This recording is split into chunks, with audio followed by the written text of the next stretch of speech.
authorities. But I think that from now on, there is no excuse for ignoring the so-called side effects that conventional therapies have inflicted and are still inflicting on the human race. The full explanation of what I am claiming here has been published in a thesis of mine with the title, A New Model for Health and Disease, or A New Dimension in Medicine.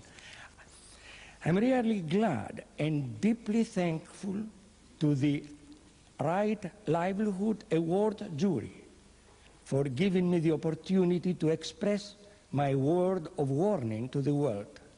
And I would be more than happy if due to this warning, the suffering of human beings is considerably lessened. I will now like to present some of the landmarks in my work. At the moment, I'm writing a homeopathic pharmacopoeia, a materia medica, of which I have completed 8 volumes. There are another 8 volumes in preparation.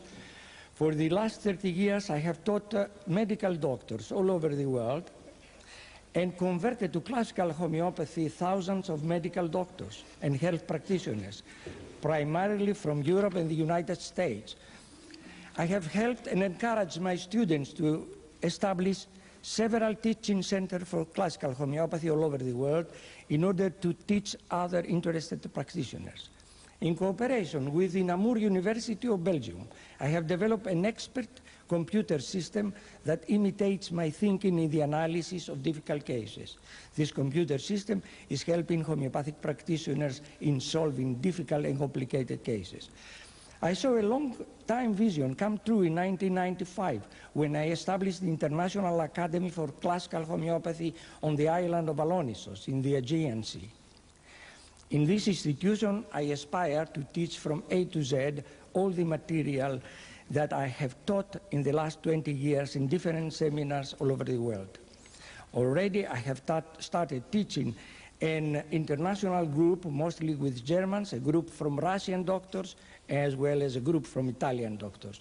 It's a truly satisfying experience for me to see that 2,500 years after Hippocrates, medical doctors are coming back to a Greek island to be taught what I am convinced to be today the most advanced form of therapy.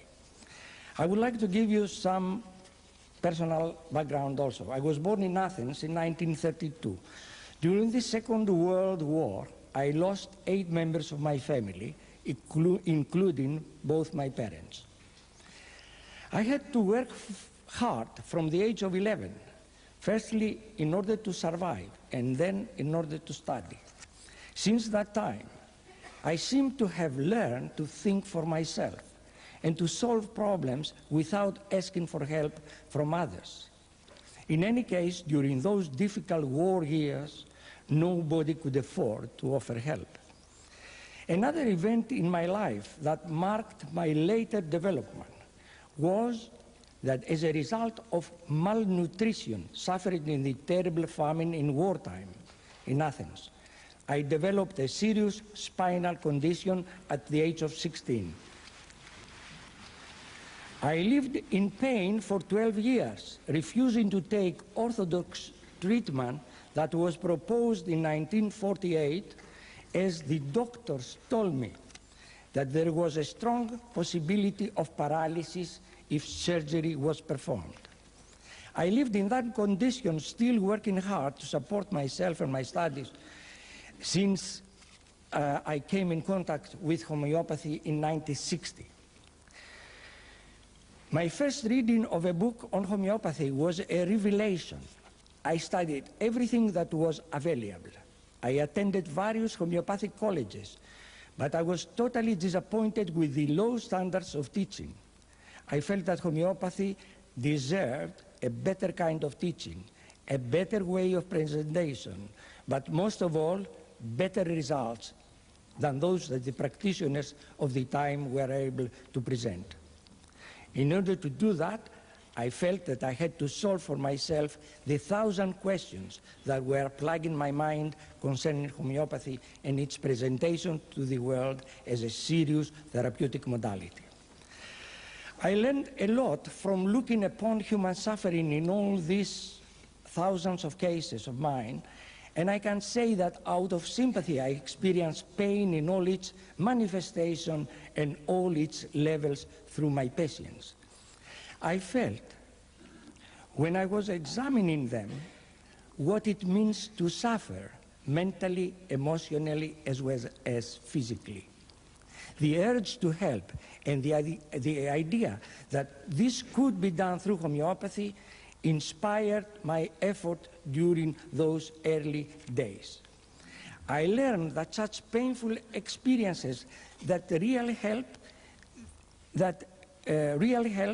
is a primary, a basic possession that in fact very few people possess in the Western world.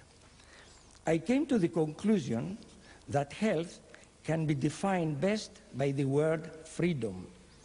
Freedom from pain on the physical level, having as a state a feeling of well-being. Freedom from passion on the emotional level, having as a state a feeling of dynamic serenity and calmness. And freedom from selfishness and greed on the mental spiritual level, having as a state a connection with truth or with God. I saw how many people not only lacked such a perfect state of health, but often lived in fear, agony, panic, depression, in mental confusion or mental aberration. All of them had to take chemical drugs in order to be barely functional. Yet, I feel the despair of the person whose cries fall on deaf ears.